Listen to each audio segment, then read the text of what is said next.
Hello everybody, welcome to a new tutorial. Hope you guys are doing well. This new tutorial is a kitchen actually. It's a real simple kitchen. As we promised in our Instagram. If you don't follow us, please do it. We are going to be sharing a lot of content that is going to be really helpful if you are trying to improve your images. Okay, so here we have a kitchen. It's actually a real simple kitchen. Okay, the result we are trying to achieve here is this one. Okay, this first tutorial is going to be about day illumination because nighttime is going to be a little different. We're going to have some kind of different stuff, kind of the same, but it's actually different. Okay, so we are trying to achieve this. Okay, we're trying to well, first of all, make the illumination for the lighting for our kitchen. Okay, and afterwards we are going to make a terrain in which we are going to scatter a lot of trees. Okay, so this background is not an image, it's not a PNG image, it's not an alpha image, it's actually a 3D terrain with cows scattered with a lot of trees on them. Okay, so first of all we are going to start with our lighting. Okay, so the way we usually light our interior sense is actually very simple. We use a Corona sky. We are not using HDRI or something else. We are only using a Corona sky. One thing that is important and that you should get right from the beginning is that Corona sky actually has a little bluish color. Okay, if you want to look at the bluish color, you have to lower the intensity. I'm going to put 0.2.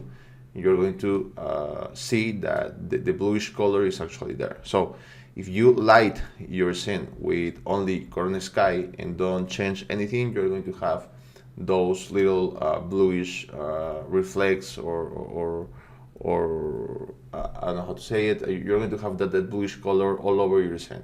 It's not that strong, but it's going to be there. Okay, and that may change a little bit the colors you're having on your materials. Okay, so I'm going to get back to the original value here. I'm going to put the intensity on 1, and I always add a color correction here on the Corona sky, and I actually connect this to the environment. Okay, so I'm going to bring the environment up. Okay, and if you look right here, I've put the color correction connected to the environment. Okay,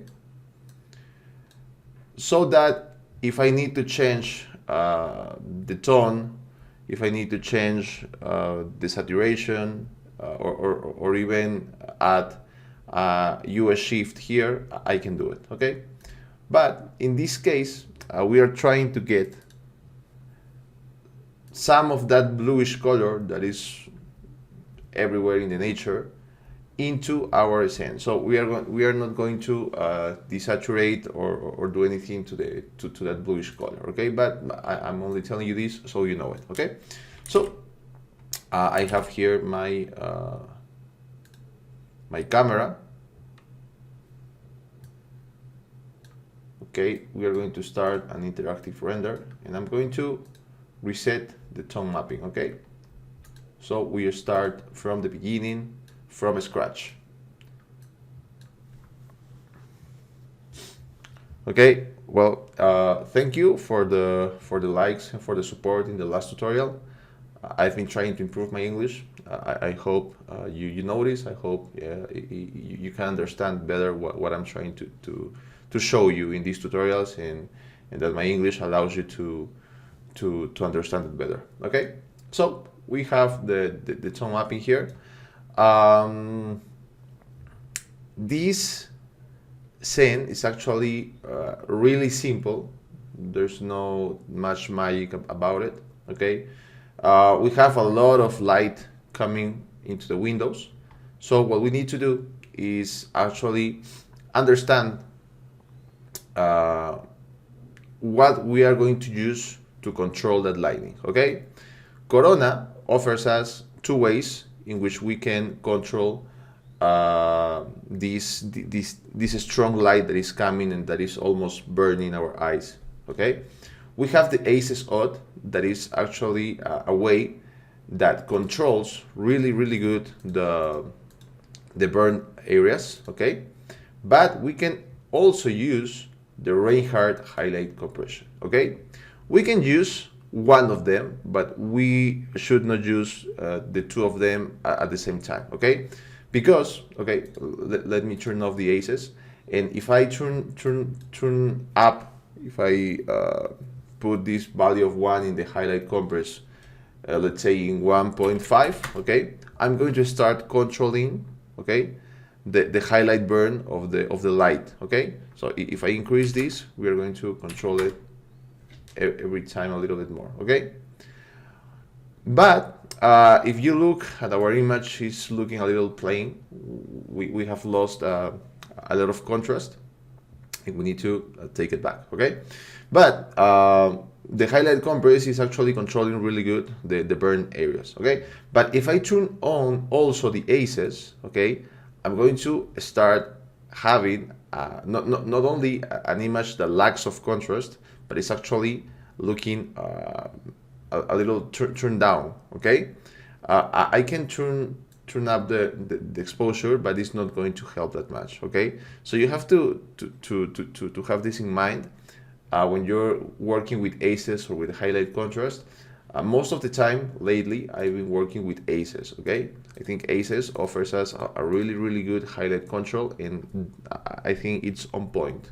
Okay, it's not too much, it's not too less. I mean, it's the right amount we need. Okay, so afterwards we can start playing a little bit with our exposure. Okay, but before playing with our exposure, before knowing the right amount of exposure that we need to add a little contrast. Okay, we can use the general contrast. Okay, it's actually really simple to use. We have to make this value a little higher, and we're going to have more contrast in our scene. Okay, it's going to look a little bit more real. Okay, but I don't recommend using this general contrast because it's going to affect all of our image, and we don't have that much control in how it's affecting the different parts of our image. Okay, so what we're going to do is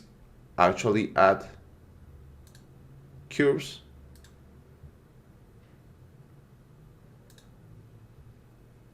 Okay, I have the curve here. Okay, and well, the way this works is actually really simple. We can turn up the highlights. We can push down the shadows. Okay, and well, as I show you in one of the last tutorials, we have actually two parts here.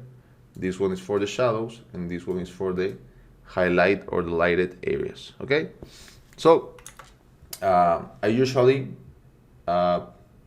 put a point here on the middle, so I can start playing with the lighted areas without affecting my shadows. Okay, so I'm going to do this, and I'm going to just push down the shadows a little bit, just a little bit. Okay, and I think this is going to be enough. Okay, I'm not having the same amount in contrast for the shadows than for the lighted areas. It's kind of different. Okay, so if you look at our image right now, it's looking kind of good, but we have a lot of reflect here. Okay, our ceiling is actually white, so we're having a lot of burn areas here, and that is not helping at all. Okay, so in order to fix this, we need a background image. Okay, we can do this in Photoshop, we can do this here in Corona, but in this case I've chosen to make it all 3D modeling. Okay, so we're going to have a terrain that is actually a 3D model, And I'm going to show you how we can do this. It's actually really simple. Okay, we're going to stop our interactive rendering, and I'm going to go to a new file. Okay, well, in this new file, I'm going to just create a okay, I'm going to put here another color so you can look at it a little bit better. Okay, this should work. Okay, so we are going to put here 40 and 40 divisions of our plane, maybe 80. I think 80 is going to work the best. And we're going to apply a modifier. This modifier is going to be the displace modifier, okay? Not the displace mesh, okay? The displace mesh, you can find it here in world space modifiers. We're not going to use this. We're going to use the object space modifiers displace, okay? So I'm going to look at displace here.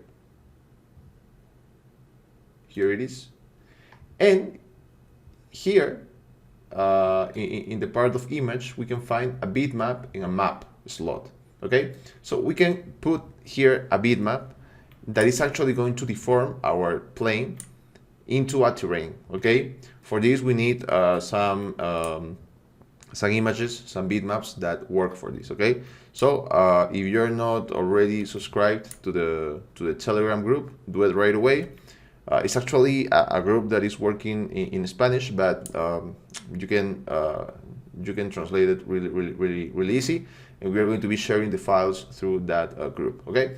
So I'm going to open my material slate editor, and I'm going to bring a bitmap, okay? So here I have a lot of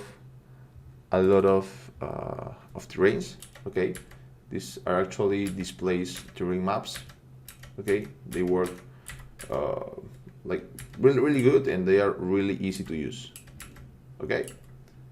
So we're going to use this one that is actually a kind of larger map, okay? So I'm going to bring this map right here. I can bring it just as a bitmap. It doesn't have to be a Corona bitmap. And I'm going to connect this to the part of map. I'm going to choose instance mode. And now we are going to increase the strength, okay? Well, as I raise the strength, you can see that we have actually a pretty nice terrain going on. I mean, it's not perfect, it's not really that detailed, but for a background, it's going to work really good, okay? One thing you should have in mind is that the terrain is going to look better as soon as you have more polygons going on your object, okay? But this might result in some problems if your computer does not have a really good amount of RAM memory, okay? But maybe 32 of RAM or 64 of RAM is going to be enough, even if you have a lot of polygons going on in your terrain, okay? So this is the way we can do a terrain really fast. The tricky part about this is actually putting this in our image so we can have the terrain far away, because we're going to use an option of the Corona Sky that is called volumetric environment, and for that to work we need to put the background really far away. So one thing we need to have in mind is that, okay? So this is the way that you can do 3D terrains. I'm going to bring down another one so you can look at it, okay? We're going to change the terrain for this one, for example, okay? And now the terrain is actually different, okay? I can reduce this a little bit in this case, and now we can have a mountain, okay? One thing I'm going to share with you is these two maps. This is actually a really nice image, because You can use, for example, I'm going to use a standard material here. I don't need to have something else. But for example, we could apply this material to our mountain, and we not only have the displays, but we also have the texture of the mountain. So I'm going to be sharing these files with you. So if you're interested, please join to the Telegram group. Okay. So well, this is the easiest way to make a terrain or to make an environment. Okay. So we are going to get back to our main file, and I'm going to unhide all because I have here all the terrains already put it in place. Okay. As I told you, the tricky part of this is actually positioning these terrains in a way that they actually work. So if you look at the way I have managed these terrains, I have put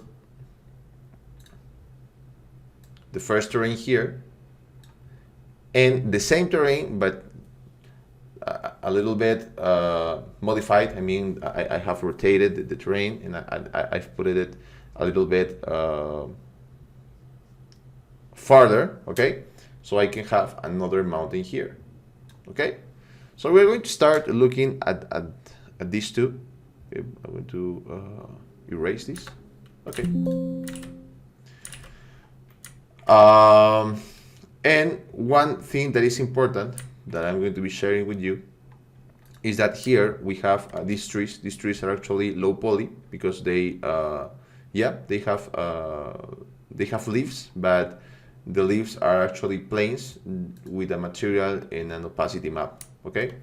Okay. So we are going to be sharing these trees and these scatters. Okay. I'm not going to be sharing the terrain like that. If you need it, you can ask for it. But the intention of these files, these models that I'm sharing with you is that you can practice. So I'm hoping that you come up with a nicer result, but also a different result, so I can see how you managed your terrains. Okay, so we are going to turn off the chaos scatters, so I can show you in a lighter way how this works. Okay, it's actually really easy.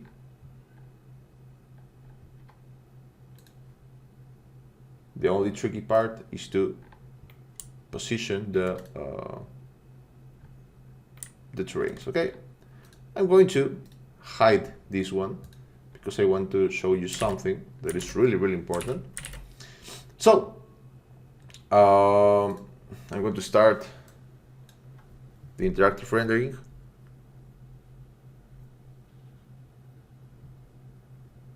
Okay, and I'm going to bring up my Corona sky. Okay, here is the Corona sky. It's actually a really simple option. Okay, here we have the volume effect. So I'm going to turn it off. I'm going to put this interactive rendering a little bit higher, and I'm going to turn off the volume effect. Okay. Well, as you can see, right now all the terrain that we have here is actually looking all like right in our faces. You know, it's all in first plane. It's actually not that bad if that's what we are looking for, but in this case we are not looking for that because we are trying to get this feeling of a kitchen that is in the forest. Okay. And well, usually in the forest you have this kind of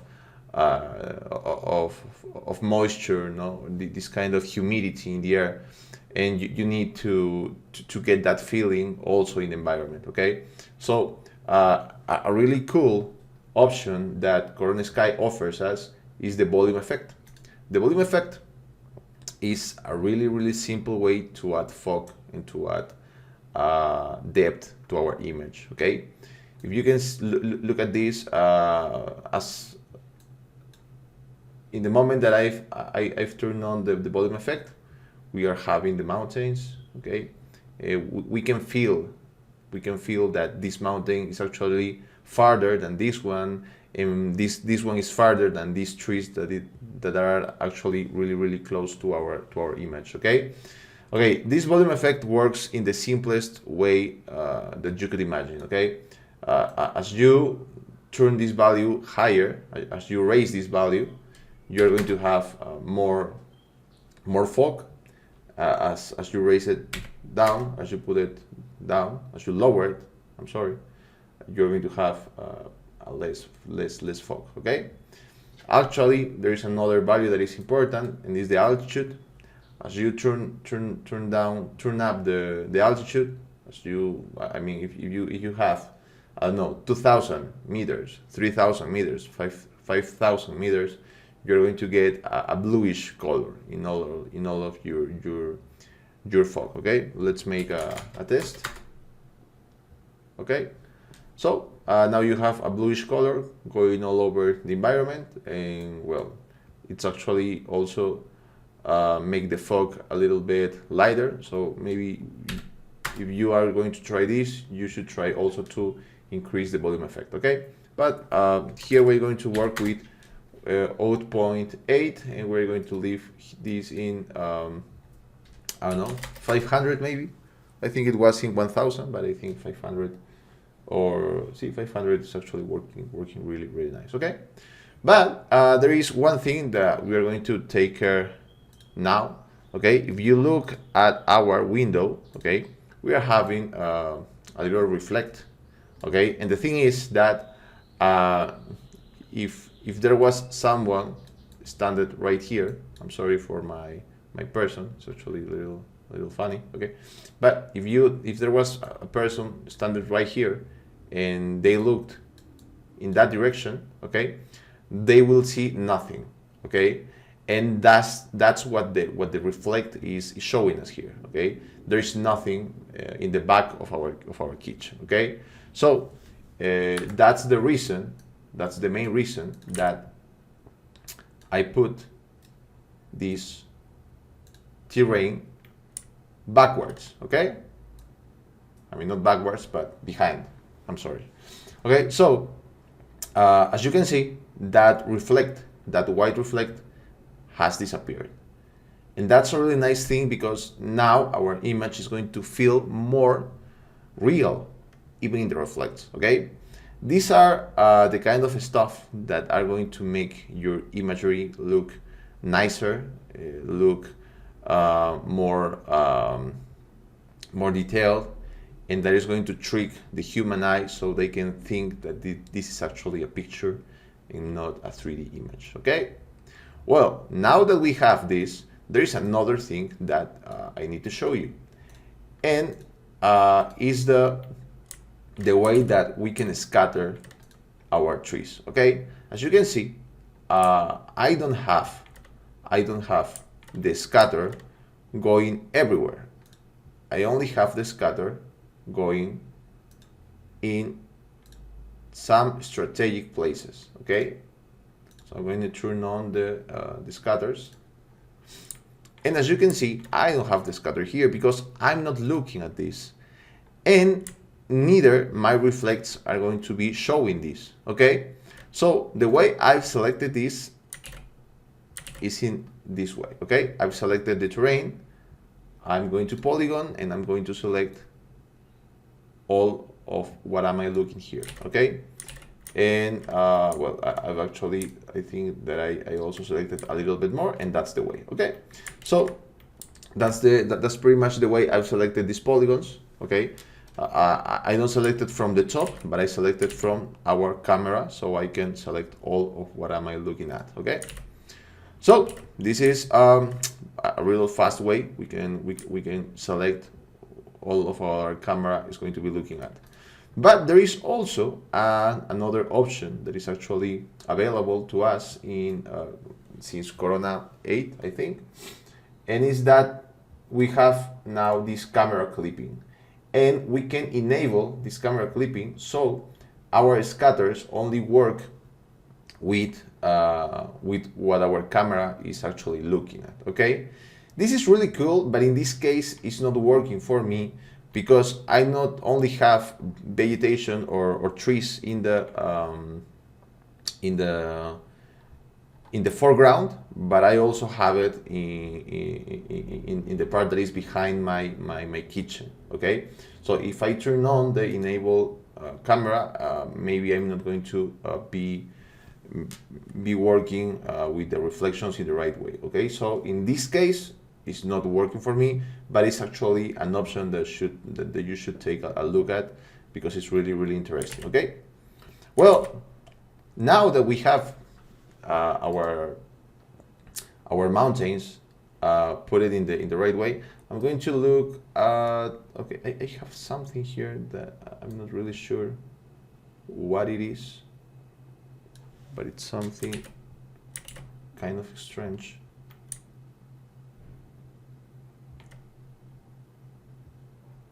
Okay.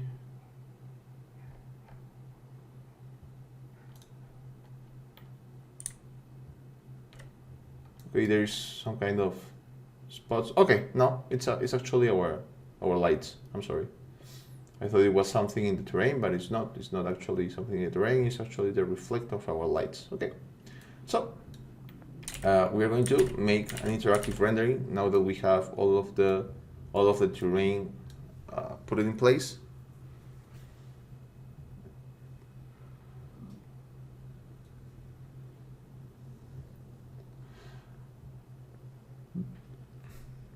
Okay, so if you look at our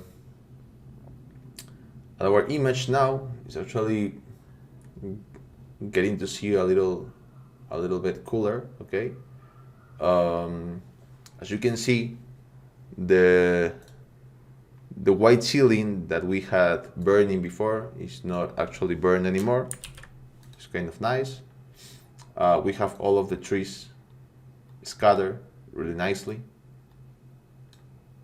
Also here, and we have these trees also here. So we are having like 3 levels of depth. Okay, we have the first level here, the second level here, and the third level here. And we could also actually talk about 1/4 level of depth. That would be actually our kitchen. Okay, so this kind of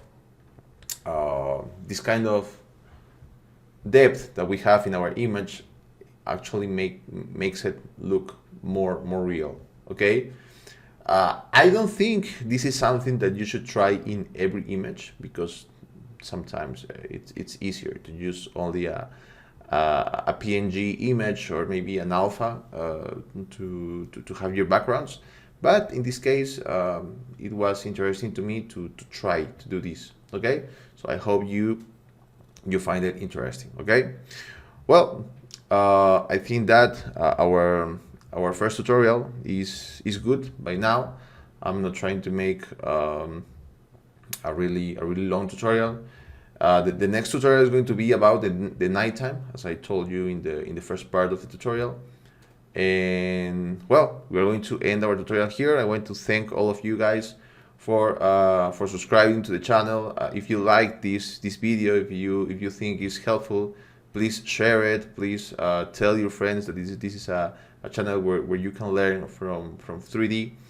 And well, hope my English is working a little better, so you can understand the tutorial also in a better way too. Okay, so I'm going to increase the size of our image just to show you some little adjustments that we're going to do here.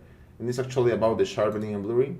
I like to put here 1.3 and 1.3 so I can have a little bit more of definition.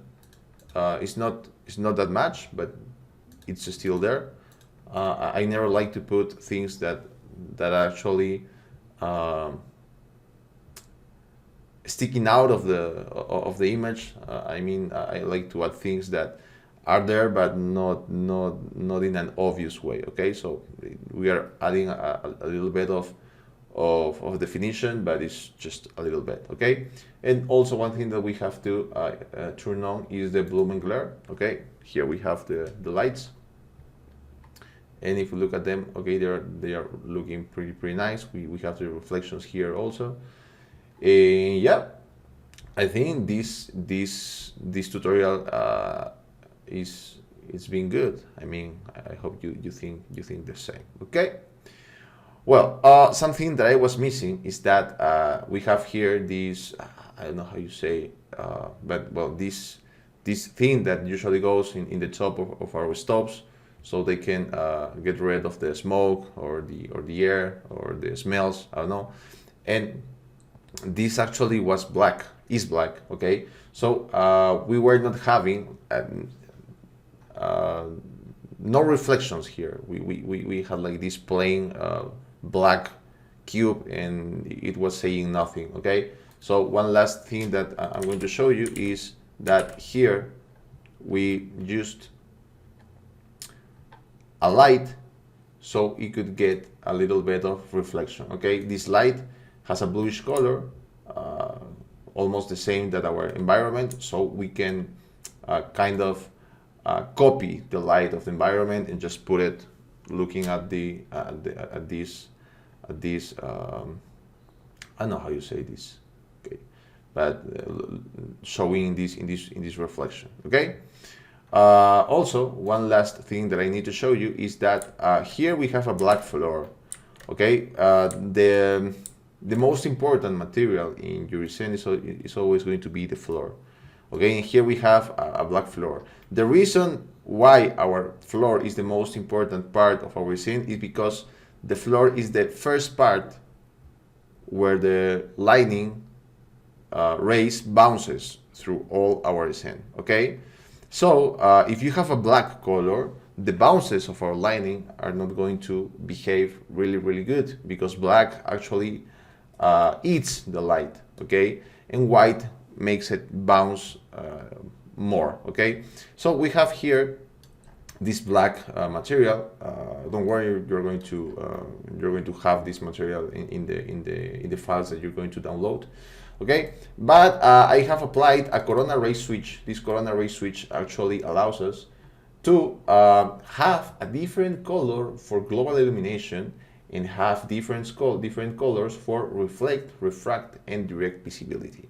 Direct visibility is actually what we look at in the render, and well, the reflect and refract obviously for reflections and refractions. Okay, but the most important here, the most important part here is the global illumination, because we can change the color that is going to be used for the lightning to bounce.